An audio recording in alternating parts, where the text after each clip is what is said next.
Actually, I think that Neuralink, I think that he is trying to change people to become or evaluated to become a big computer.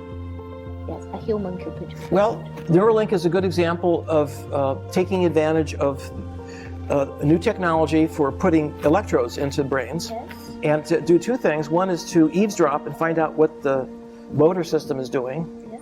And that's important if you want to guide a robot arm. But also, you can have sensory input coming in through sensory areas. And the problem there is that there's 100 billion neurons in your brain, and right now we can only record from a few thousand. So this technology has to be scaled up. So when the announcement was made a couple of weeks ago, Elon Musk, what they announced was they have a system that can record from or stimulate 3,500 neurons, which is good because that's much better than we had before, right? Where we only were a few hundred at most. But now, the beauty is they have a technique now that can be scaled up because it's done by a robot. The robot puts in the electrodes like a sewing machine. Mm-hmm. So they should be able to scale that up, and next year they're going to be putting them into humans.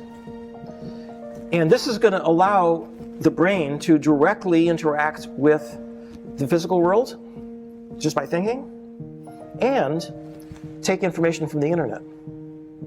So if you ask a question in your head, you don't have to, keyboard it in. The answer will come directly to you.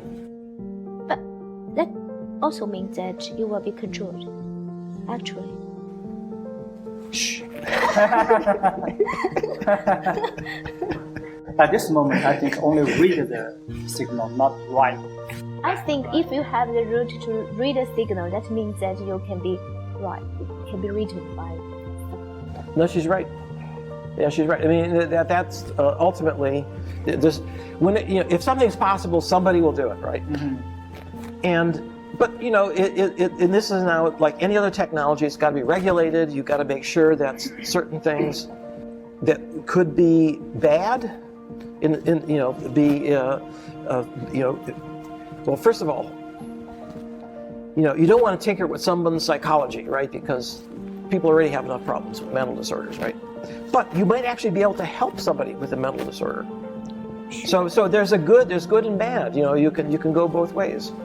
Automobiles, when they first came out, the horses didn't like this. Right. And when nuclear energy came out, my God, this is an existential threat. We're going to blow up the world, and well, we're still here, right? If something's that important, we should be able to regulate it, right? That's the hope, and so far it's been okay. I think people evaluate so long time, thousands of years, but just about in the past 100 years or 50 years, we change very fast and we evaluate very fast. We don't know what we will go, and maybe we will be changing about just in 10 years. Do you think the technology will grow exponentially? Some singularity there? No, that's not how it works. So there are people who have studied history of science, and here's what they tell us. They tell us that it's saltatory.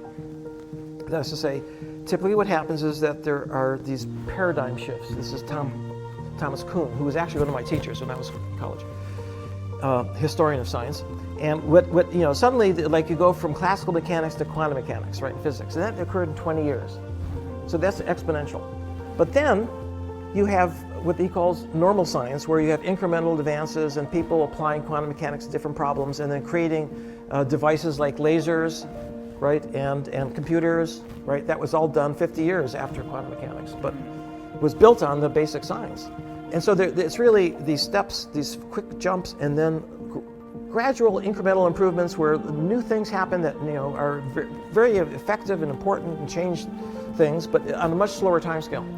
So I think what we're experiencing now is we're still in this rapid period of expansion because there's new technology suddenly appeared. But at some point that will even out into the normal AI science, where companies, there are going to be thousands of applications and thousands of companies out there that are going to benefit. Yeah. But it'll just like time, it'll take decades, and that's normal, and that's good because it's not happening too fast, because that way people can catch up.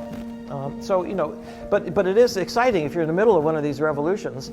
I called my book The Deep Learning Revolution for that reason, because it really was a shift, a paradigm shift from traditional AI, and suddenly now we're dealing with this biologically inspired version of it, neural networks, deep learning, which really is a very different way to think about problems.